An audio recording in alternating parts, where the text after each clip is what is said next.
आप जानते होंगे कि 37 वर्षों का एक रिकॉर्ड रहा है कि अगर कोई सरकार है वो अपने शासनकाल के बाद दोबारा फिर शासनकाल में नहीं आई है, तो आपके हिसाब से क्या भाजपा इस रिकॉर्ड को तोड़कर इतिहास रच पाएगी? हाँ, ये अभी तक तो रहा है उत्तर प्रदेश में कि कोई सी सरकार ने अगर अपना टर्म पूरा किया हो तो दोबारा वो नहीं चुनी गई है। एंटी इनकम्बेंसी एक बहुत बड़ा फैक्टर रहता था, क्योंकि 5 साल अगर कोई सरकार टर्म पूरा कर रही है तो बहुत तरह की ऐसे क्रियाकलाप रहते थे, नीतियाँ रहती थी जिनसे जनता में कोई ना कोई आक्रोश पैदा हो जाता था। ये वाला जो 5 वर्ष था वो तो बहुत अप्रत्याशित रहा, हम लोग के लिए असाधारण रहा।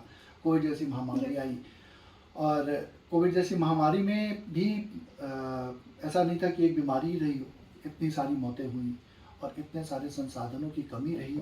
उन सब के अगेंस्ट एकदम से चीज़ें उपस्थित कर पाना किसी सरकार के बस की बात नहीं थी, लेकिन फिर भी जनता सरकार को चुनती है तो सोच के चुनती है कि ये हमारी सारी समस्याओं का समाधान करेगी। तो बड़ा कठिन था इस सरकार को लौट के आना, क्योंकि मौतें हुई थी, हम लोगों ने अपनों के यहाँ मौतें देखी हैं, ऑक्सीजन की कमी देखी है। उसके बाद बहुत समय तक, बहुत वर्षों तो नहीं कहेंगे लेकिन हाँ 1 वर्ष तक एक लंबा कार्यकाल रहा किसान आंदोलन का, जिसमें ये प्रोजेक्शन रहा, ये दर्शाया गया कि किसान बहुत व्यथित हैं कुछ काले कानूनों को लेकर। लेकिन ये सब परिस्थितियाँ मुझे लगता है कि इस सरकार को रिपीट होने से इसलिए नहीं रोक पाएगी, वो सारे मिथक टूटेंगे अंततः, क्योंकि एक बहुत बड़ा विषय है लॉ एंड ऑर्डर का, कानून व्यवस्था का, जिसके ना होने से बाकी और जो भी प्रदेश की विकास की बात होती है और विभिन्न प्रकार के कार्यक्रमों के सफलता की बात होती है, वो सब बेमानी हो जाती है। तो एक यही बहुत बड़ा मुद्दा है कि अगर एक बार कानून व्यवस्था ठीक हो गई तो हमारे नागरिकों में, हमारी जनता में खुद ही इतना पोटेंशियल है कि वो कुछ बहुत अच्छा करके आगे बढ़ सकते हैं। तो माहौल अच्छा देने के लिए और अच्छा स्वस्थ माहौल देने के लिए मुझे लगता है कि एक बार सरकार को रिपीट होना चाहिए और दोबारा आएगी। सर, 4 राज्यों में तो भाजपा ही आगे चल रही है, लेकिन पंजाब में ऐसा नहीं देखा जा रहा है। सर, इसका कारण क्या है? देखिए कि ये मिथक भी है और थोड़ा सत्य भी है कि किसान आंदोलन जो मुख्य केंद्र था किसान आंदोलन का, वो पंजाब था। पंजाब किसान कॉन्सेंट्रिक केंद्रित प्रदेश भी माना जाता है, पूरे देश की अन्न टोकरी भी कहा जाता है। हालांकि बहुत सारे अनाज का उत्पादन उत्तर प्रदेश में पंजाब से ज़्यादा है, लेकिन वहाँ पे उतनी सघन खेती नहीं है। सघन खेती से मेरा अर्थ ये है कि पंजाब में कॉर्पोरेट काइंड ऑफ खेती होती है, जो इन कानूनों का एक पार्ट था कि आप ठेके पे लेके किसानों से किराए पे खेत लेंगे और बड़े साइज का खेत बना के जब बड़ी स्केलिंग पे खेती करेंगे तो ज़्यादा लाभ किसान प्राप्त करेगा, वो भी इसका एक पार्ट था। पंजाब में ऑलरेडी ये इम्प्लीमेंटेड है। पंजाब में भूमि सुधार पूर्ण रूप से लागू नहीं हुए हैं। जो लागू भी, वहाँ भी किसानों के जो खेतों का साइज़ है वो 2000 एकड़, 1500 एकड़, 1500 एकड़ का है। पंजाब की बहुत बड़ी आबादी विदेश में है, जिसमें यूरोप में विशेषता, इंग्लैंड में और कनाडा में एक बहुत बड़ी आबादी रहती है, जो वहाँ से बड़ी मात्रा में धन भेजती है। तो एनआरआईज खूब है, पैसा खूब आ रहा है, उन्होंने खूब अच्छा इन्वेस्ट भी किया, ये एक अच्छी बात है। साथ ही साथ जो एक हम खामी कहेंगे, पंजाब में नशे का बहुत ज़्यादा चलन है। अब ये नशे का चलन कुछ पंजाबी कल्चर भी नहीं कहेंगे, लेकिन हाँ पंजाबी कल्चर में थोड़ा सा शराब और इन सब पे रोक नहीं है, तो वो उनकी फैमिली ट्रेडिशन का पार्ट है। अब वो जब ज़्यादा हो जाता है तो वो हमारे लिए एक प्रॉब्लम क्रिएटिव हो जाता है। साथ ही साथ सीमावर्ती राज्य है, तो पाकिस्तान का भी पूरा इंटरफेरेंस रहता है, उसकी भी कोशिश रहती है कि हम युवा पीढ़ी को कितना बर्बाद कर सकें। ये सारे जो फैक्टर्स हैं, इन फैक्टर्स को निश्चित रूप से बीजेपी अभी बहुत अच्छे से काउंटर नहीं कर पाई है, और इसका कारण ये भी है कि बीजेपी का, भाजपा का वहाँ पे संगठन मजबूत नहीं है।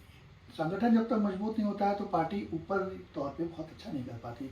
ये संभावना जताई जा रही है कि आम आदमी पार्टी वहाँ सरकार बना सकती है, जबकि हम लोग को लगता है आम आदमी पार्टी बहुत छोटी पार्टी है, एक दिल्ली जैसे छोटे राज्य पे राज्य कर रही है, लेकिन उन्होंने बहुत कंसंट्रेशन से, बड़ी एफर्ट से हर सेक्ट के बीच जाके, जैसे कि अभी कुमार शाह जी ने एक खुलासा किया था कि वहाँ के जो बब्बर खालसा ग्रुप है या खालिस्तानी ग्रुप है, उनसे भी उन्होंने मीटिंग की। तो ग्रुप सारे कहीं ना कहीं किसी न किसी रूप में एक्टिव रहते हैं। हम उसको कंट्रोल कर सकते हैं, हम लोगों को बेहतर विचारधारा दे सकते हैं, बेहतर माहौल दे के उनको इंक्लाइन कर सकते हैं डेवलपमेंट की ओर। लेकिन जहाँ कहीं उन्हें मौका मिलता है, जब देखते हैं कि विकास नहीं हो रहा है, जब देखते हैं कि इतना सब होने के बावजूद नशा बढ़ रहा है, तो युवा पीढ़ी जब खराब होगी तो वो थोड़ा भटकेगी। इन सारी चीज़ों को बहुत अच्छे से पढ़ते हुए और बहुत सारी मुफ्त खोरी की डोज पिलाते हुए, जो केजरीवाल जी ने अपना एक मॉडल इम्प्लीमेंट किया है। ऐसा नहीं कि वो सिर्फ बात ही की, उन्होंने 300 यूनिट बिजली फ्री दी दिल्ली वासियों को, पानी एक निश्चित मात्रा में फ्री दिया, मेट्रो में यात्रा फ्री दी, और इस सब का उन्होंने जो मॉडल पेश किया कि हम अपने खर्चों पे बचत करके उन्हीं पैसे को हम आपको दे रहे हैं। तो हमारी ग्रोथ कहीं नहीं रुक रही है, पर हम चूँकि भ्रष्टाचार पे अंकुश लगा रहे हैं, इसलिए हम बेहतर आपको शासन दे पा रहे हैं।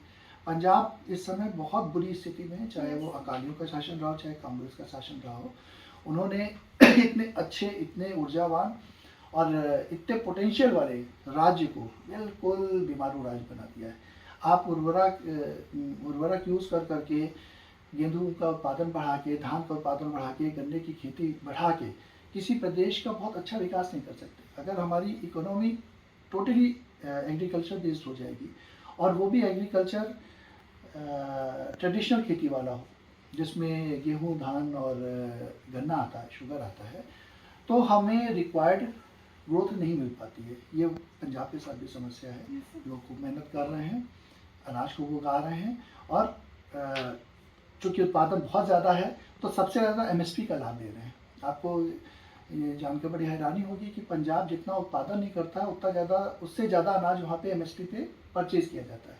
एमएसपी मतलब हुआ minimum support price. Minimum support price मतलब हुआ कि अगर कोई भी अनाज हम पैदा कर रहे हैं, तो गवर्नमेंट ने कह दिया आप गेहूँ पैदा कर रहे हो तो हम 1800 रुपये कुंटल खरीदेंगे। बाजार का रेट हो सकता है 1000 रुपये कुंटल हो, लेकिन गवर्नमेंट ने आपको एक प्रोटेक्शन दे दिया। तो इतना अंतर नहीं रहता, लेकिन 100-200 रुपये का अंतर रहता है। अब होता यह है कि यूपी से किसान, एक बहुत बड़ी लॉबी है किसानों की, जो यहाँ से 1200, 1100, 1350 में गेहूँ खरीदती है और ट्रक के ट्रक पंजाब पहुँचाती है, वहाँ के किसान उसे बेचते हैं। तो एक सिंडिकेट बना हुआ है। उस सिंडिकेट ने इतना बड़ा किसान आंदोलन चलाया, और चूंकि वो वहाँ के इन्फ्लुएंशियल और मजबूत लोग हैं, और पंजाब में इनकी बहुतायत है, वहाँ पे बड़े बड़े किसान बहुत बड़ी संख्या में हैं, और बहुत बड़ा यूथ हमारा कार्य नहीं कर रहा है, नशे में फंसा है, या इन लोगों के ऊपर डिपेंड कर रहा है, या विदेश चला गया है। तो एक माहौल तो बना ही, यहाँ किसान विरोधी कुछ चीज़ें हुई थी, और किसान विरोधी कुछ नियम ऐसे बनाए गए। हालांकि छोटे किसान नहीं जुड़े थे, तो उसका लाभ उत्तर प्रदेश में भाजपा को निश्चित रूप से मिलेगा। जैसा कि ये माना जा रहा है कि आंदोलन जो था वो सिर्फ बड़े किसानों द्वारा चलाया गया था, क्योंकि उनका जो मूल बिजनेस था वो अफेक्टेड हो रहा था। लेकिन पंजाब में इसका इम्पैक्ट पड़ेगा। बीजेपी का संगठन नहीं है भाजपा का। आप आम आदमी पार्टी ने ग्राउंड लेवल पे बहुत अच्छा संगठन बनाया हुआ है, बहुत सारे लोगों को जोड़ा है, चाहे जिस विचारधारा के हों, चाहे जिस तरीके के लोग हों, सबको जोड़ के लेकिन एक मजबूत पार्टी बनाई है। और कांग्रेस एक का जो प्रेजेंटेशन है, एक अच्छे नेता अमरिंदर सिंह ये थे, नेता खैर बदलते हैं, नए आते हैं, लेकिन उनकी जगह जो तो उन्होंने ऑप्शन भी दिए, वो कुछ कार्टून टाइप के नेता रहे, वो चाहे सिद्धू जी हों, वो चाहे वो चन्नी जी हों, तो उनका प्रेजेंटेशन, उनका प्रोजेक्शन बहुत अच्छा नहीं लगा। अल्टीमेटली जनता के मन में यही है, जो मुझे लगता है, कि एक केंद्रीय कमेटी से संचालित की जाने वाली पार्टी रह गई है, लीडरशिप यहाँ ख़त्म हो गई है।